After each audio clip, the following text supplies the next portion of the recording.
Well, this will be more video for the video that was about these containers being dropped, because it was so windy and long day I didn't get to finish up. So hopefully this stupid ass camera will show shit. So there's one.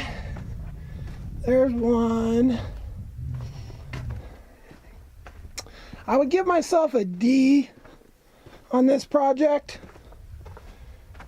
In total, a D, just because that's how bad these are not.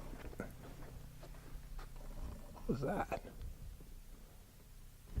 Huh. So anyway, this one was actually better until the end, and then we moved it over to there just to close this gap right here. So that had a bigger gap in it. The one thing I succeeded on was how many of these plates, I got exactly as many as I needed.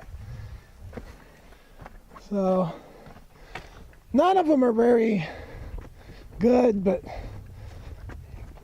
this one's pretty bad. It's only sitting like, I don't know, about 75% on there. But it's not the worst one. I definitely, when I bumped that one over there, I didn't put it back in the right place. If I would have, I think this all would have lined up better. This one's pretty far off. But it's not like it's falling off, and I can fix this. It's not the end of the world. I could just lift up on the corner with the backhoe, block it, dig around it, put one of the bigger tubes in, like those, and just put it around it and pour it and then put it back down.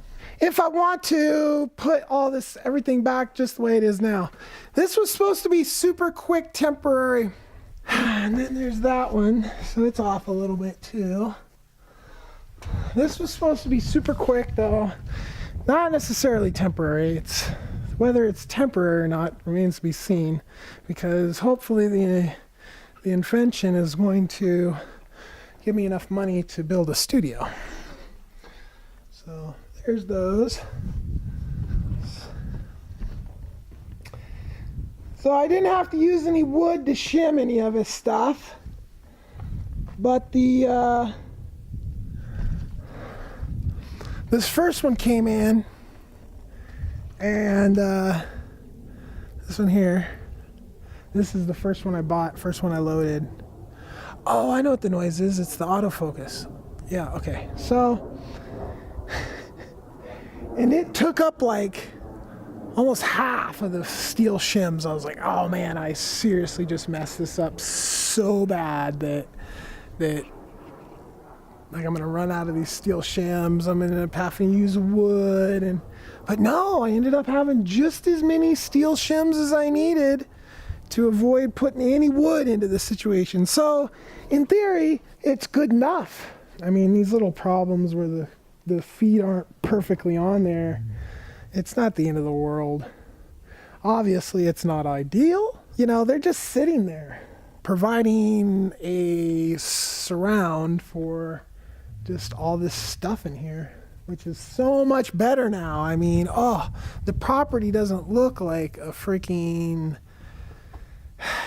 A lot of these properties out here have this whole look of like a junkyard kind of, where stuff just strewn everywhere.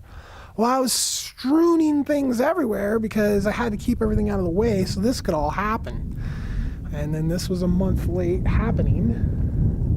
But now that it's happened, I've been able to clear up. The only thing I haven't been able to clear up is my freaking over purchase of cement, concrete, whatever is out there. There's 2 pallets. I've been looking into forks for the backhoe. If I buy the John Deere kind, they're like $1,700.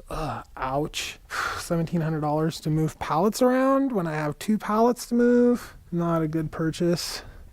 So I looked up trying to find cheaper models. I think what I'm going to do, I don't know if this is going to work, but I'm just going to put a couple 4x4s under there and then just try to slide it up on the 4x4s and try to grab between. This has a double thing. This has a split thing right here that opens up clamshell. So if I can pinch in 4x4s straight out and then have the pallets on there and maybe just pull them right, I might be able to move those things. Those are really all I need to move. I mean, I might need to move pallets in the future, but $1,700 is freaking not something I'm gonna afford right now. I haven't done any digging on the hole because the guy that delivered these containers was like adamant that I needed to get new teeth for my bucket. And it's like, I mean, you think about it, you go, every time you do something, whether how much actually is happening, you're still doing that thing. You're still doing that work. So if if you scratch along and you get like a 2-inch scrape, and every time you scrape is 2 inches and you know, it's just barely getting anything, well, I'm still doing all that work. Now, if I buy new teeth, every time I scrape, I'm going to be doing some serious work. Maybe 2-3 times. Taxing on the machine, you know, burning more stuff and taking longer to do it. And I got more holes to dig, so it might be a good purchase. Now, I'm making videos right now when that wasn't really the plan. Boy, and the shade looks so much better. Right now, the plan was to be greasing the backhoe. My grease gun that I originally bought from Harbor Freight, which I did a whole rant video about that breaking. And I bought a new one that hooks up to my air compressor, right? That should be fabulous, except for there's 2 different kinds of air fittings when it comes to air tools. There's automotive and industrial. And I have an air compressor that has can take anyone, but the hose that I have, I think is automotive. And this new thing is industrial, so I gotta buy a hose. Bummer, and I gotta get a grease in on that because I literally didn't even get the whole thing greased the first time I greased it. And then this Terry from Container Lifters, he's a heavy equipment from way back, know her about her. Language skills of a 2-year-old.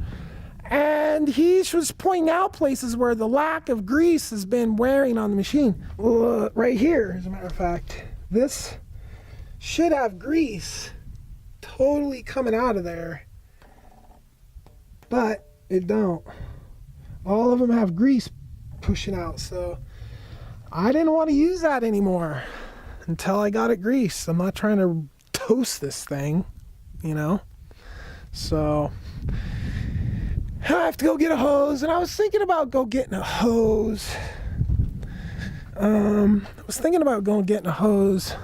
If I keep this close to my face, it doesn't look so washed out.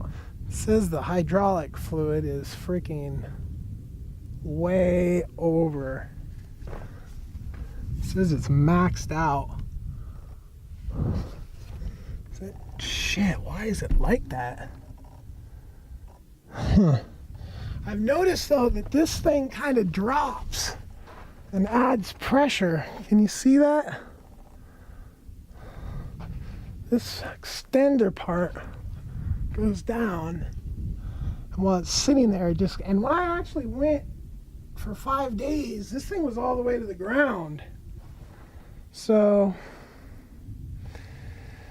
I hope nothing's wrong with it. That's the highest it's ever been though. I look at that all the time. Maybe there's another thing that's out of the wonk too. I don't know. I don't want to blow anything up though. But I think, you know, it's an older machine, so that gauge might not be totally perfect. Like it may be a little bit stretched out and can handle a little more oil. I don't know. That's completely just something I thought up. And I know nothing about heavy equipment. The next project is back to digging the hole. So, but man, I even got my address put up yesterday. Or got my address and then I got it put up today. So I have like a street, unless it's already blown over. I wouldn't be surprised. Did I? Nope. yeah, so I already have my street address. This area is where all this stuff was. My first staging area out here was because this tree right here was where the driveway, which the driveway was literally just where they had driven over the bushes enough to kill them off. There was nothing dug down at all. Boy, I've really torn the shit out of this place in 2 months. That's what it's all about. Tear, tear, tear, tear, tear, and then put it all back together again better than it was when I got it. All right.